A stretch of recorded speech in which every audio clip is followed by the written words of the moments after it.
সকাল, সকাল আজকে চলে আসলাম সাইডে, কেননা সাইডে অনেক প্রবলেম হচ্ছিল।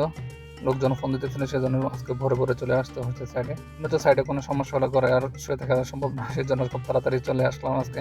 যদিও আজকে কাজের একটু চাপ বেশি, কেননা আজকে অনেকগুলা কাজ পেন্ডিং পড়ে আছে। ওগুলা সবটি ফিনিশ করতে হবে। কেননা কাজের প্যারা যদি মাথা থাকে, রাত্রে ঘুম আসে না। গতকালকে গাড়িটা রুমের সামনে পার্কিং করতে পারতে, সেজন্য সকাল, সকাল বের হয়ে যাওয়া আমার জন্য ইজি হয়ে গেল। সকাল, সকাল বের হয়ে গেছি কাজে যাওয়ার উদ্দেশ্যে। যদিও অফিস আওয়ার শুরু হয় 8টা থেকে 9টার মধ্যে। আজকে 6টার মধ্যে বের হয়ে গেলাম সকাল, সকাল। সকাল, সকাল বের হওয়া থেকে রাস্তাঘাট অনেক ফাঁকা ছিল। গাড়ি চালিয়ে অনেক আনন্দ লাগছিল।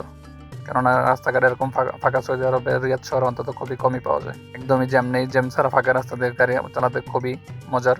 যারা সৌদি আরবে ড্রাইভ করে অন্তত তারা এটা জেনে থাকবে। সৌদি আরবে অন্যান্য শহরের তুলনায় রিয়াদের শহরে একটু জ্যাম অনেক বেশি।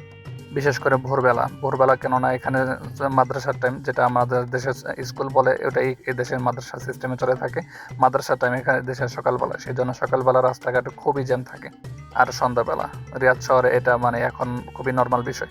সাইডে এসে যে সমস্ত সমস্যাগুলো ছিল, ওই সমস্যাগুলো কীভাবে সলভ করা যায়, ওই সলভগুলো বের করে তারপর আমার চলে যেতে হবে আরেক সাইডে। কারণ আমাদের এই সাইডে এই সপ্তাহের মধ্যে আমাদের হ্যান্ড ওভার করতে হবে। ইতিমধ্যে এর ভিডিও আপনারা অনেকেই দেখেছেন। এই সপ্তাহের মধ্যে আমরা এই সাইড হ্যান্ড ওভার করবো ইনশাল্লাহ। যদিও আমার যে দায়িত্ব দুই সাইড, ওই সাইড দুই সাইডের দূরত্ব খুবই বেশি। এক সাইড হলো আমাদের উত্তরে, আরেক সাইড হলো আমার রিয়াদের দক্ষিণে। এত কষ্টের পর যদি কাজটা আলহামদুলিল্লাহ ভালো বলা হয়,